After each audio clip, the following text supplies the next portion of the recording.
How do you pray for somebody who you feel has really, really harmed you? So what, it's easy to sit there with the anger and the toxicity and the bitterness? That's easy? Oprah and her mom didn't have the best relationship. She left little Oprah behind in Mississippi when she moved to Milwaukee. You have in your own mind what a mother should be and what you wanted your mother to be. And in many cases, your mothers and your fathers can't be what your ideal is. What do you think is the biggest gift that you've given your daughter? I loved her the way that she loves people now. We didn't have a strong relationship. She never knew me. She never really knew who I was. The love that we're seeing Oprah give the universe really was born out of your love for her. Right. My mother and I had a complicated relationship. It wasn't until I became the famous Oprah Winfrey that I felt that she was even interested in seeing me. I remember the first night entering into that house and being told that I wouldn't be able to sleep with my mother and I wouldn't be able to sleep inside the house. It was because of the color of my skin. I don't know how I knew that, but I did. I went through a real period of self-discovery because you have to find other reasons for appreciating yourself. It's certainly not your looks.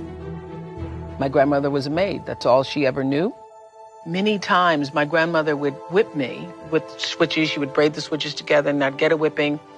And then in the middle of whipping me, she'd say, "Stop your crying, stop your crying." And I'd get whipped until I would stop crying.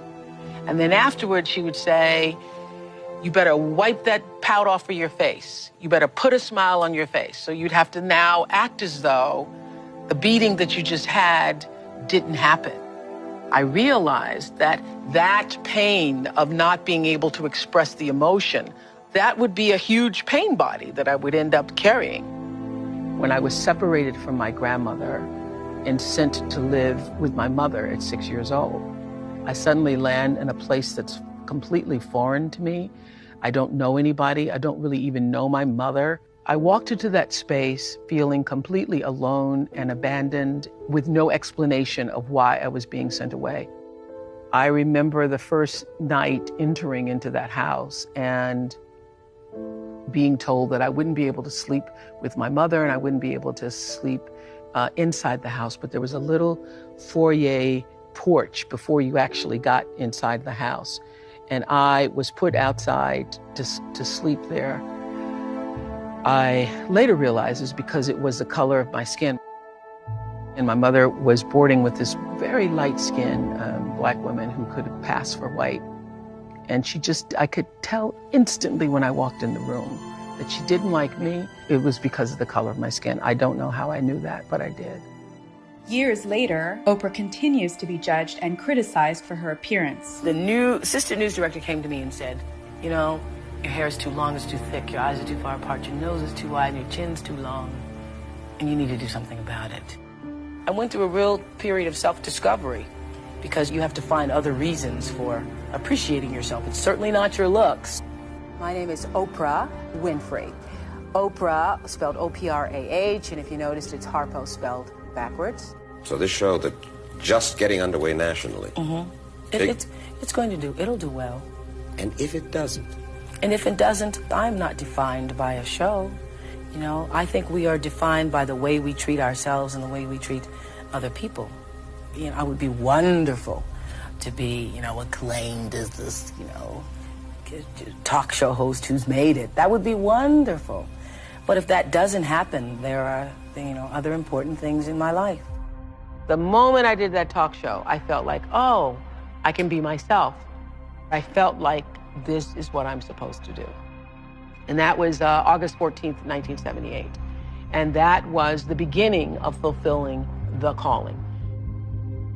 My mother and I had a complicated relationship. It wasn't until I became the famous Oprah Winfrey that I felt that she was even interested in seeing me. I knew Oprah was going to be something. What do you think is the biggest gift that you've given your daughter? I loved her the way that she loves people now. My mother, she never knew me on this side. She never really knew who I was. And I realized that I was the kind of child who was always searching for love and affection and attention and somebody to look at me and say, yes, you are worthy. Oprah and her mom didn't have the best relationship. Years later, we're shocked to learn that Oprah had a half-sister, Patricia Lee, whose existence had been kept secret from Oprah. Why didn't you want to own up to it? Well, because I thought it was a terrible thing for me to do, that I had done, gave up my daughter. You have in your own mind what a mother should be and what you wanted your mother to be. And in many cases, your mothers and your fathers can't be what your ideal is. Isn't that correct? Yes, because they were broken when you got them. There are people amongst us like you and like me and many people in this room who are voluminous. We are 10-gallon people. But we may have been born into families of people who have pint capacities. When you are a 10-gallon person and you want love, you want it on a 10-gallon level. But a pint person, they could be giving you all that they have, sincerely giving you everything, but it doesn't fill you up because you're bigger than that. But you must realize some people, that's all they got. 5 years later, Oprah is forced to confront her mother. My mother was dying. I got a call from my sister that she thought it was the end. So I hopped on a plane and I surprised my mother. And she's like sitting in this little room. It's like 80 degrees and she just watches TV all day. I sat with my mother and I said, I don't know if you're going to make it. Do you think you're going to make it? And she said, I don't think I am. And I had a conversation with her about what that felt like. I started telling all the people who cared about her, if you want to say goodbye, you should come and say goodbye. And then I left, and I left knowing that that was going to be the last time. The next day, I had a bunch of meetings in California, and I canceled all of those meetings, and I went back to Milwaukee because I felt like I had not closed it. I wanted to make sure that I said everything I wanted to say. So I went back, and I waited for a way to say what I wanted to say.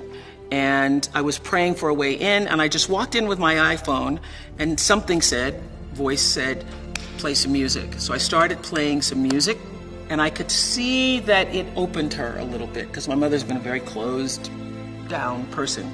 And I could see that the music gave me an opening to say what I needed to say. And what I said was, thank you. As a young girl, having a baby, no education, 17, you get pregnant with this baby. Lots of people would have told you to give that baby away. And you didn't do that. And I know that was hard. And I want you to know that no matter what, I know that you always did the best you knew how to do. I thank you for being the mother that you knew how to be, even though many times it wasn't what I thought I needed. And I want you to know I bless you and I give you peace, and I want you to go in peace and to know I love you. I would say to anybody, say the things that you need to say while the people are still alive, so that you are not one of those people living with regret about what you should have said. Forgiveness is giving up the hope that the past could be any different. You think forgiving means accepting what has happened to you. Well, it is accepting that it has happened to you. Not accepting that it was okay for it to happen. It is accepting that it has happened. When I got that, I think it took me to the next level of being a better person, because I don't hold grudges for anything or any situation, and neither should you. It's letting go so that the past does not hold you prisoner. Forgiveness is like medicine that can heal your pain, it can bring you peace, and ultimately, this is what we want for all of you, to be free. To be free. If I had held on to all the things that happened to me in my childhood and in my life, I wouldn't be standing here today. We were taught to think that it is powerful to hold people hostage with what they did wrong, that that's your power, that's how you get back. No, I didn't forget it, and I'm strong, and I'm tough. But it takes more strength to forgive than it does to be vengeful and angry. Forgiveness does not exonerate the perpetrator. It does not justify their behavior. Forgiveness is a gift you give yourself.